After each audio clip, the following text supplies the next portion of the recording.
चलिए, हम अलंकारों के विषय में पढ़ रहे थे। तो अलंकारों में हम अर्थालंकारों में हमने उपमा अलंकार के विषय में पढ़ा था, हमने रूपक अलंकार के विषय में पढ़ा था अभी। तो हम आगे जो उत्प्रेक्षा अलंकार के विषय में पढ़ रहे हैं।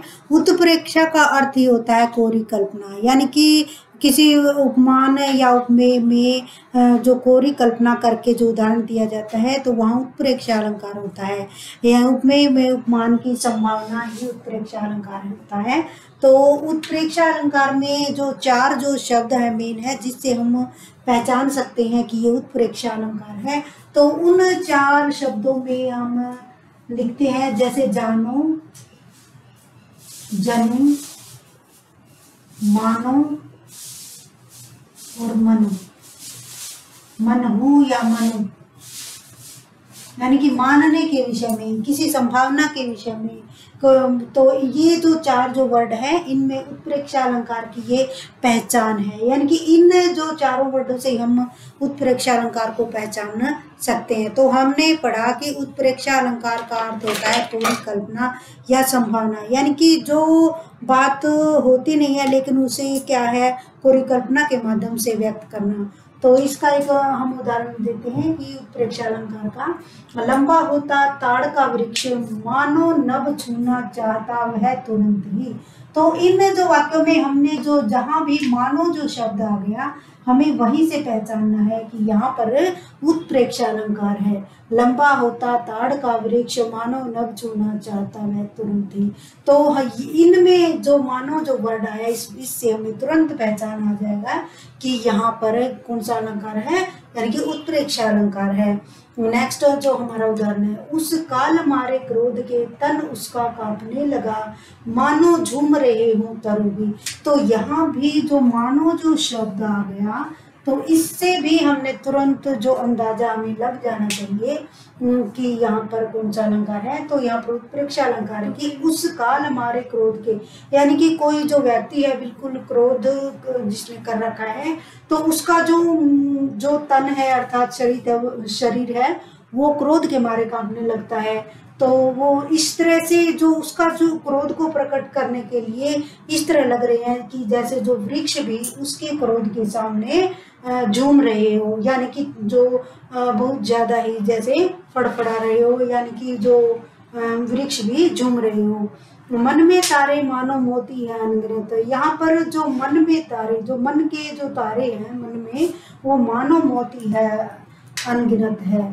तो यहाँ पर जो मानो जो शब्द आया है, तो इससे हम अनुमान लगा लेते हैं कि यहाँ पर जो उत्प्रेक्षा अलंकार है। तो हमने पढ़ा कि जिन जो वाक्यों में या जिन पंक्तियों में कोरी कल्पना की जाए वहां पर उत्प्रेक्षा अलंकार होता है।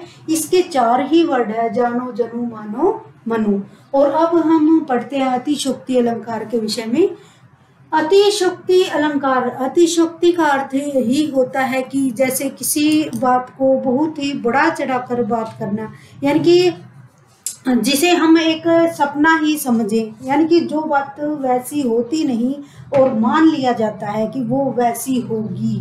तो इसमें हम एक उदाहरण लेते हैं कि आगे नदियाँ पड़ी अपार, घोड़ा कैसे उतरे पार, राणा ने सोचा उस पार, तब तक चेतक था उस पार। तो ये जो पंक्ति है भूषण द्वारा लिखी गई है। भूषण जो रीतिकाल जो के जो कवि या आचार्य कहलाए, तो उन्होंने जो महाराणा प्रताप की जो वीरता का वर्णन किया गया है कि वो जो महाराणा प्रताप कैसे थे और जो उनका जो चेतक नाम का जो घोड़ा था वो कैसा था, उसका वर्णन किया गया है कवि ने।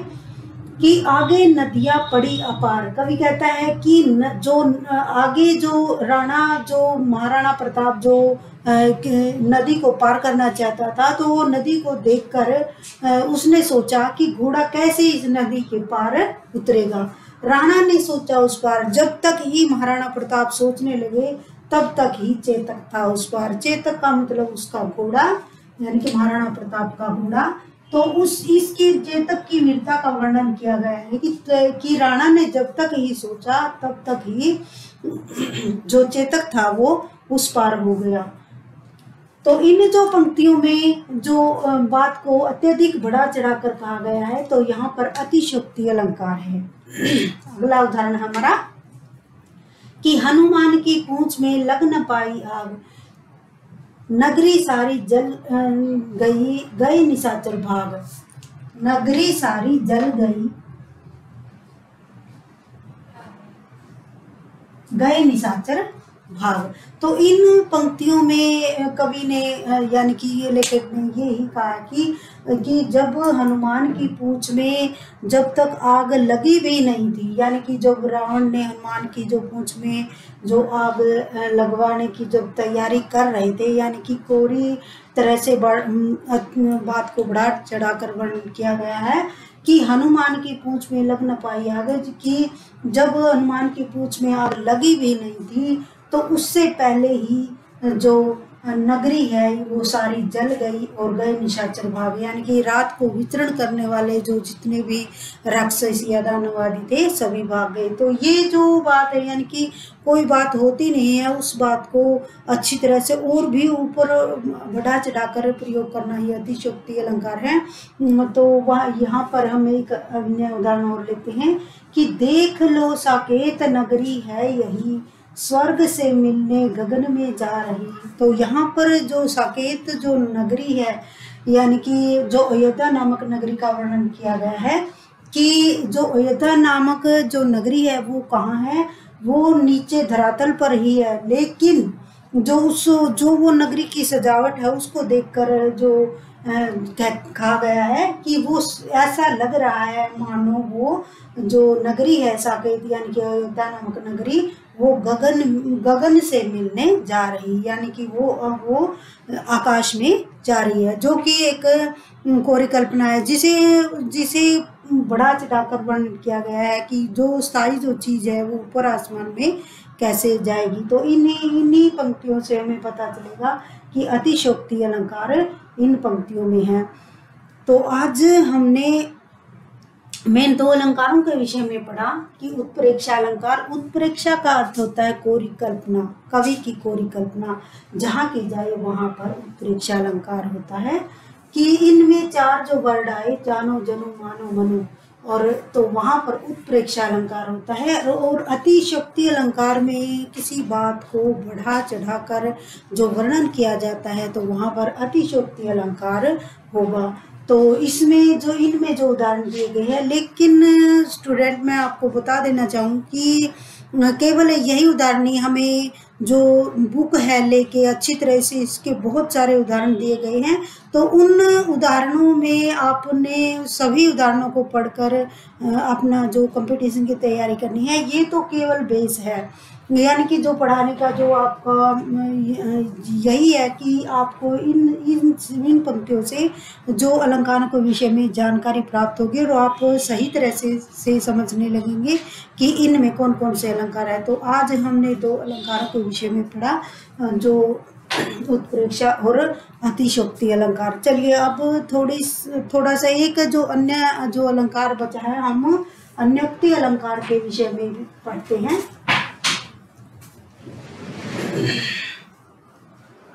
अन्योक्ति का अर्थ ही होता है किसी अन्य पर उक्ति कसना, यानी कि किसी भी बात को इनडायरेक्ट रूप से किसी के सामने कहना, यानी कि उस व्यक्ति के सही को व्यक्त नहीं करना, लेकिन इनडायरेक्ट रूप से उसे उस बात के बारे में रियलाइज करना।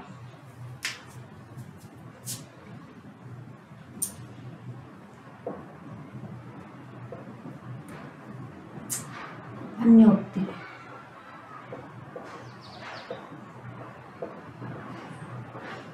अन्योक्ति का अर्थ होता है किसी अन्य पर उक्ति कहना। इसमें मैं आपको एक उदाहरण देना चाहूंगी महाकवि निराला का। जो महाकवि निराला ने जो एक कुक्कर मुता एक जो उसकी जो एक रचना है, उसमें उन्होंने एक जो फूल का वर्णन किया गया है, और उस फूल में वो वर्णन करते हुए कवि कहते हैं कि सुन बे गुलाब, जो गुलाब का फूल है उसका वर्णन कर रही है।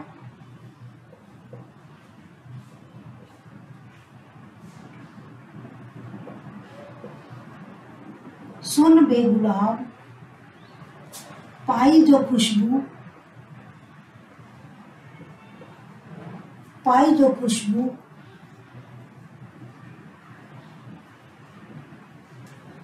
रंगो आब,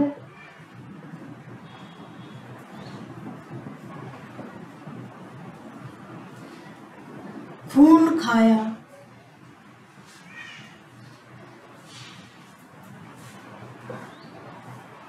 खाद का, खून खाया खाद का, तूने,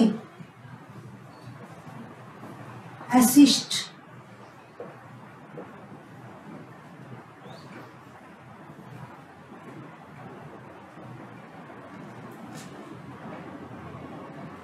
खून खाया खाद का तूने, असिस्ट, डाल पर, डाल पर, इठला रहा,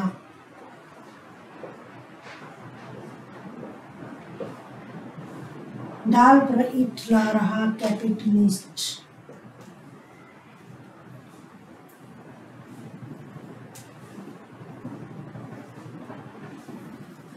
तो इन जो पंक्तियों में जो कवि का जो कहने का यानी कि रचनाकार का कहने का अर्थ है, यानी कि इनडायरेक्ट रूप से बात का कहना कि जब उसमें जो हमारा जो देश अंग्रेजों के गुलाम था और उसमें जो मार्क्सवादी जो क्रांति जो हो रही थी, यानी कि साम्यवादी जो संस्थाएं जो काम कर रही थी, तो उसमें उन्होंने जो साम्यवादी रचना से प्रभावित होकर उन्होंने एक रचना लिखी, तो उसका नाम था कुक्कर मुद्दा। तो उसमें उन्होंने जो गुलाब का जो फूल था उसके बारे में उसने लिखा कि सुन बे गुलाब, यानी कि गुलाब के जो फूल को संबोधित करते हुए कवि कहता है कि पाई जो खुशबू रंगो आप, जी तुमने जितनी भी खुशबू रंग और जो पानी मिला है वो जो तुमने खून खाया खाद का, जो तुमने खून किसका खाया है, खाद का, और तू क्या है, एसिस्ट है, और डाल पर इटला रहा, कैपिटलिस्ट, और तुम जो डाल पर इस प्रकार इटला रहे हो, यानी कि इस तरह झूम रहे हो जैसे कैपिटलिस्ट।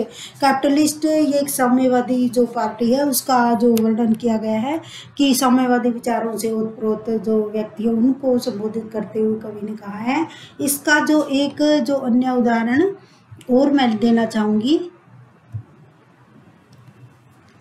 इस अन्योक्ति जो अलंकार है इसमें जो कवि ने एक जो अन्य उदाहरण और है जो कि बहुत ही अच्छी तरह से कहा है कवि ने, किसी एक राजा पर व्यंग कसते हुए जो कवि ने कहा है कि जो राजा है वो व्यसनों में फंस गया है, जो उसका जो राज्य है वो जो दूसरे राज्य के अधिकार क्षेत्र में आने वाला है, तो उसका जो दूत है यानी कि उसका जो रक्षक जो है, यानी कि उसके राज्य में काम करने वाले जो कवि है वो जो उस राजा पर व्यंग कसते हुए कहते हैं कि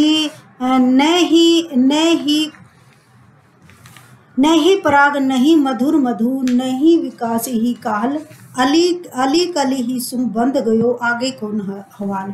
तो राजा जो है वो अली कली ही सुम बंद गयो, यानी कि जो राजा है जो बुरे व्यसनों में फंस गया है, तो यदि राजा ही बुरे व्यसनों में फंस गया है तो प्रजा का क्या होगा।